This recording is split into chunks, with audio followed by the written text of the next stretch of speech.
Hello, fighter survivors and thrivers. It is Superhero Saturday. Yay! I have on my hearts for you. My heart's a bumping and a thumping for you and all these superheroes and all that they can do. Okay. I was like, kind of rapping there for a minute, or, poeming for a minute, poeting it for a minute. Those are all made up words, except for the rapping. Okay, just so you know. Okay, I'm so excited to share this one for you. I don't know if you've ever checked out copingmag.com, like coping, COPING, magazine.com. That's pretty cool. So check it out. And this article that I'm going to share with you is called All Fun and Games. Super cool. Okay, this guy is named Rex Jones. Let me share this with you. Crafting a New Perspective on Cancer Treatment by Rex Jones. Rex Jones, that's a pretty cool name. Rex Jones. Yes, fun and games. That's how I wanted my treatments to be seen. Of course, it sucks to be going through any sort of cancer treatment. I'm not even going to pretend that it doesn't. It doesn't matter the diagnosis, the stage of tumor growth, or the treatment plan. It's going to be tough. It's surreal. That moment, that precise moment you are told you have cancer. I don't think I've ever been so scared in my entire life as I was at that moment when I was told I needed to see an oncologist as soon as possible. But here's the thing. The dreaded C word is bad enough. So why do anything that makes it worse? True. I completely agree. So just breaking down this little opening paragraph. I just have on like clear lip gloss and my lips are like red. Funny. Okay. So yes, he basically is saying it doesn't matter what treatment or how many, what cancer, what like stage 1 or whatever, if you ask any cancer fighter, survivor, or thriver, when they found out they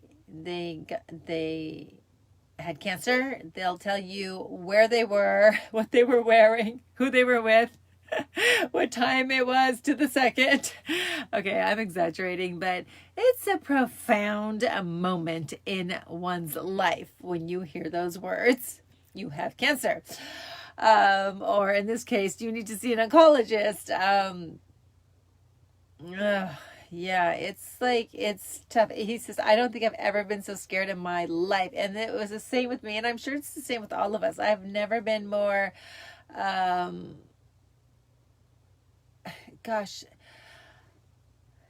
terrified. I guess terrified is a good word for it. You can't believe it. Something happens terrible. You're like, I can't believe it. That's exactly what happens. You're like, I can't believe it. And for me, it was a total sense of like, I'm not in control. Oh my gosh. Like, what the hell, what's going on? Like, oh no, what do you mean I have cancer? I have cancer. Like, it was terrifying. It's terrifying. Like, share below in the comments, like where you were, what you were wearing, what you were doing, who you were with, and what time it was. It's crazy when you hear those words. And that for me was the first time in my life that I realized that I was not in control, because I thought I was in control, but I wasn't. None of us are. We can do the work to get better, but ultimately we're not in control. So that was a good lesson for me. It was a tough lesson, but a good lesson. But he finishes this paragraph with, but here's the thing, that dreaded C word is bad enough. So why do anything that might make it worse? 100%. Okay, and then I scroll down a little bit, and he's like, no, I'm not talking about health or lifestyle practices. I'm talking about the mind game that every cancer survivor and their loved ones has to play. From the moment of diagnosis onward, none of us really knows if cancer will be the thing that kills us. Of course, we are all hopeful that treatment will work the way we want it to, so that we never have to worry about it again. But deep in the dark corners of our minds, we know there's always a chance it could come back. There's always a chance we won't beat the odds. This is a terrifying place to be, and staying in that mental spot can make the already bad so much worse. 100%. When you realize that you have cancer, I think many people, many people think they're going to die or they're not going to make it. When you have cancer, you hear, I'm going to die. Or that. My first question that I asked my oncologist, I asked her, I'm like, am I going to die? Am I dying? That was my first question. I said, do I have cancer? Because she wanted me coming to the office. And my gastro actually wasn't my oncologist, it was my gastro doctor. And she said, you need to come in now. And hi, Rose, welcome.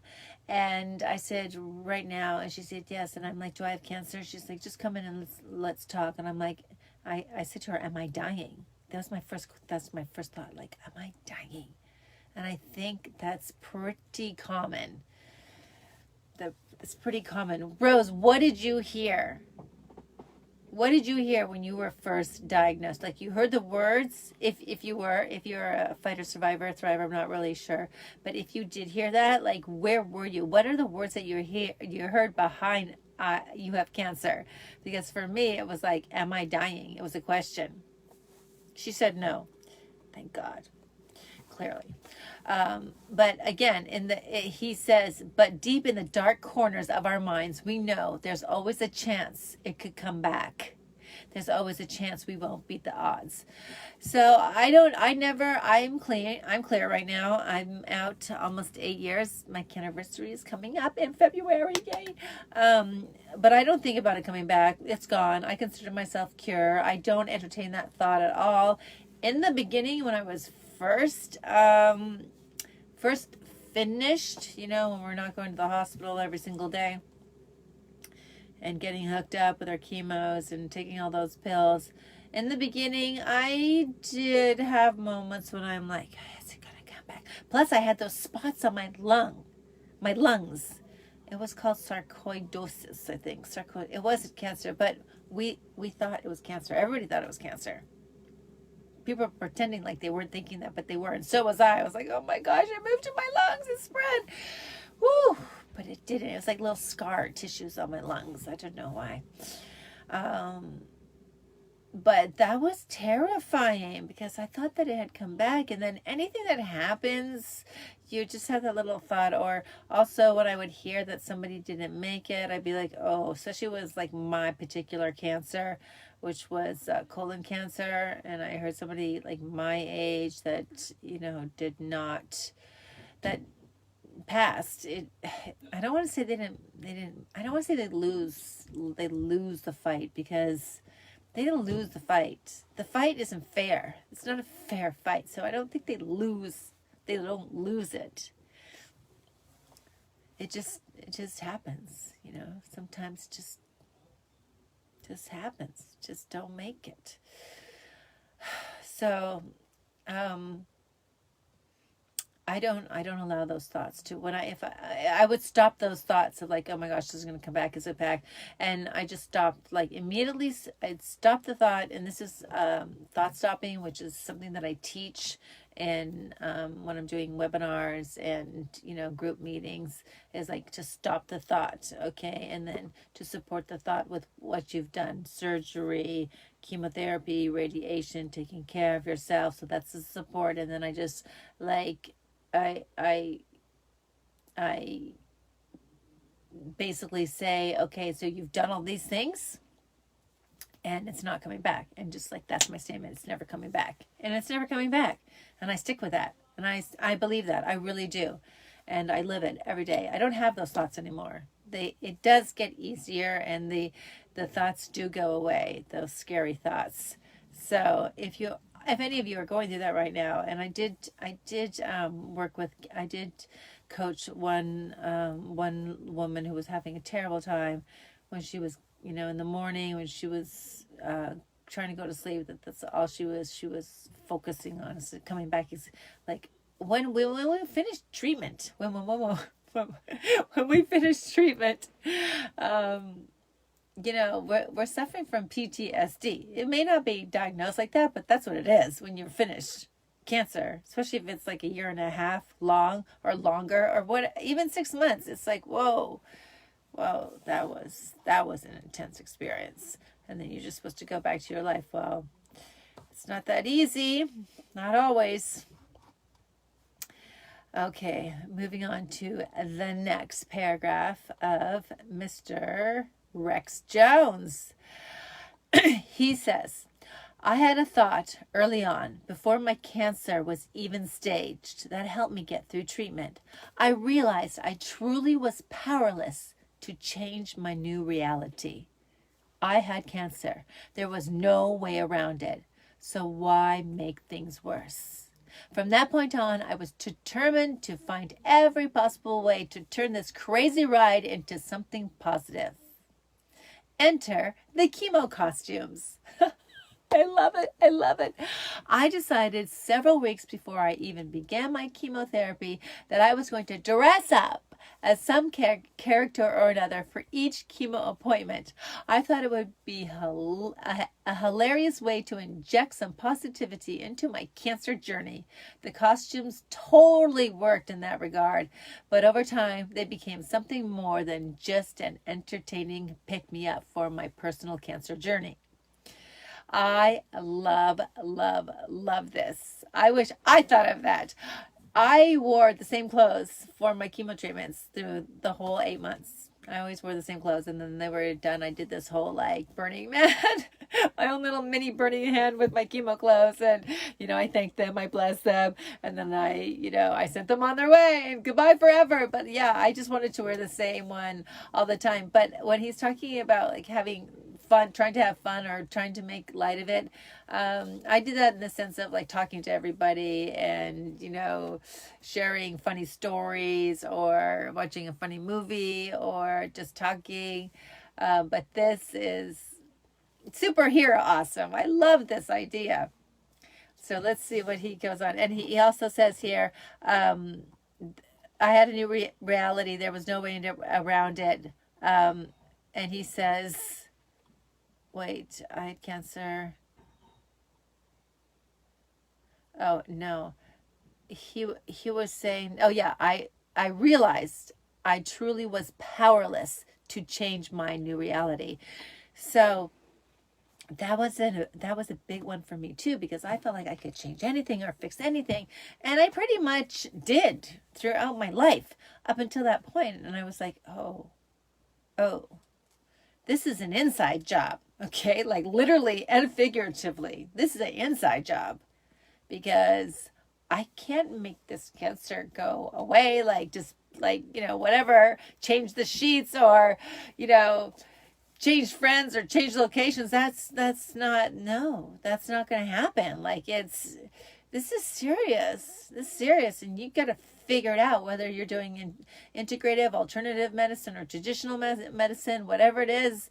You got to do the work to get through this. It's not going to disappear. I'm sure there's stories about it disappearing, but I don't know anybody.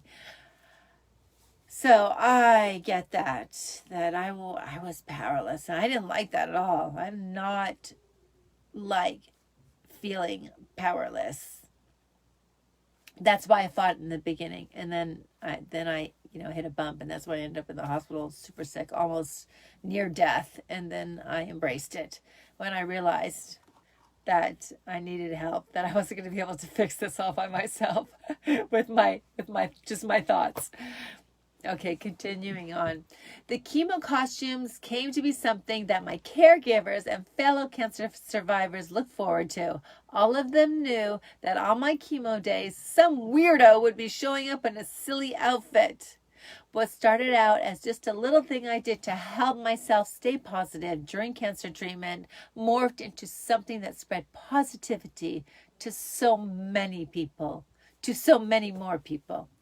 Oh, jeez, I love it. It's like the guy with the guitar that I was talking about to Superhero Saturday a couple weeks ago. You know, he get his guitar and make everybody feel good, and like he was doing this for himself, but affected so many other people in a positive way. And that's where my saying that I love to say is, giving is the gift you give yourself. So he's giving him this gift, and it was affecting all these other people on the ward in a positive way. So it's like a double gift, because now he's making other people feel good. And, you know, if you're feeling low, the best way to feel better is to go do something for somebody else. Help somebody else. 100%. You feel, if it's something simple, just help somebody. Open the door, you know, compliment them. There's just something about human connection and gratitude and sharing gratitude and, you know, showing compassion. There's just something about that is so special. And with Rex coming every time he did chemo, and people are like, wait, oh, what's he going to be? It was like a big surprise. It was like a surprise. So it's beautiful, beautiful, beautiful thing to do. And so they're showing pictures. I'll post the article underneath the live post. He's got Paul Bunyan, hilarious, Waldo. Up here, he's got Woody from Toy Story, and Napoleon Dynamite. It's fantastic. Fantastic. I love it. So let's see, we're almost finished with the article. So many people. Okay, yeah, there was no way around it. So why make things worse? I'm not saying that people I'm not saying that people undergoing cancer treatment need to dress up or do anything as ridiculous as the shenanigans I pulled. I love the word shenanigans. It's one of my favorite words, including the time I showed up for chemo dressed in a full body T-Rex costume and burst in on all the doctors in their offices. Oh, I hope he filmed that. That would be so funny. He's in a full body T-Rex costume and bursting into all the doctors in their offices. Awesome. My reason for sharing this is simply because I am convinced that even though the most difficult things in life can be made easier when we focus on finding ways to be positive, positively positive. 100%. So the course that I created is called The Big Secret on How to Get Through Cancer with a Smile. This is what he's talking about. Of course, I'm not smiling and laughing through the whole treatment. That's not what I mean. But my mindset was already trained to think in a positive manner. And he obviously had that kind of mindset. So when you are when you're thinking positive thoughts as opposed to negative thoughts, it's going to help you. It just is. Like people that are negative, you're just gonna see they've got this cloud, not all like over their head, but their whole body shows that.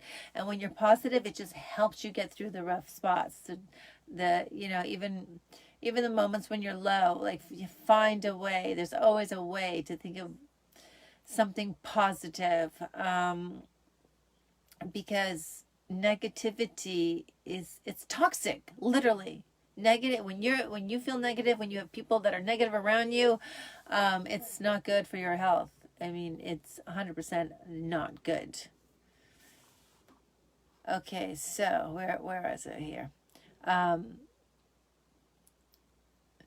believe that positive energy trumps negative every time. When circumstances like cancer are out of our control, then the only option we really have is choosing how we want to go through that experience. I'd rather make somebody miserable more fun than stay in a mental state that makes the experience feel worse. Once again, I'd rather make something miserable more fun than stay in a mental state that makes the experience feel worse. Yes. So if you have cancer, it's terrible. But what are you going to do? You're going to do the work. But, my friends and I would make jokes about it. We would laugh about it. Or when I was like in, so much pain. I don't know. I don't even remember what we were joking about that. But like, my doctor said, oh, it's like the flu. And I'd be like, oh, yeah, it's like the flu. And then we'd like laugh. Like, it's not like the flu. Or just like, little things like that. Just little jokes and just finding ways to laugh, even when you want to cry, or laugh and cry at the same time. But absolutely 100% a positive state of mind will help you heal better. 100%. Okay. Every time. When circuits, the only option is we have a choose to go with it. I'd rather make, mental states. Okay, sorry. Practicing positivity in both little and big ways can make any outcome a better one. Besides, it may even create some smiles along the way. I love it. Practicing positivity in both little and big ways can make any outcome a better one. Besides, it might even create some smiles along the way. So your smiles will help other people smile. Your laughter will make other people laugh. Your positive attitude is contagious, and other people will pick up on that energy, on that vibe, and you will see a difference in how you feel. It's so true. It's so true. Okay, so a little bit about Rex Jones before we wrap up Superhero Saturday. Rex Jones was diagnosed with Hodgkin lymphoma in July 2019 and finished his treatment in January 2020. Rex is a writer, landscape photographer, tour guide, and avid outdoorsman residing in Utah. And then they just list his sites like Facebook and Instagram, and he has a website called rexgoeshiking.com. So feel free to check that out, see what he's up to. Obviously, he's a funny guy. He's a fun guy. He's the kind of person that you want to have sitting next to you when you're going through your chemo treatment. To me, he's a superhero. This is a superhero. Superhero Saturday, and this is a superhero cancer patient going around making everybody else feel better and feeling better by doing that himself. So thank you, Rex Jones. I would love to have you on the Cancer Show. I'm going to reach out to you and let's see what you're doing. If you have some time, just bring you on our Facebook Live on camera and see your little shiny face. And of course, you have to come in a costume, and I will come in one too because I happen to have a lot of costumes. I like to dress up. When my kids were little, and we would have all these things at their preschool and elementary school, I would always dress up. Valentine's Day, Pajama Day, St. Patty's Day, Easter, Christmas. So I like costumes. They're fun. It's fun to dress up. I like to dress up in like dresses, and I like to dress up in costumes like Halloween. Yeah, it's fun. One year I was a ladybug. I actually have that ladybug. Maybe that's what I'll wear. Okay, so thank you so much for watching, for joining me. I will see you tomorrow. Thanks, Rex Jones. You rock. You totally rock it. I'm so grateful to be able to share stories of awesome survivors who are just, leading the way to positivity and how to get through cancer with a smile. So, daily mantra, I am healthy. I am happy. I am whole. I am healthy. I am happy. I am whole. One last time. I am healthy. I am happy. Say it like you mean it. I am whole. Yes.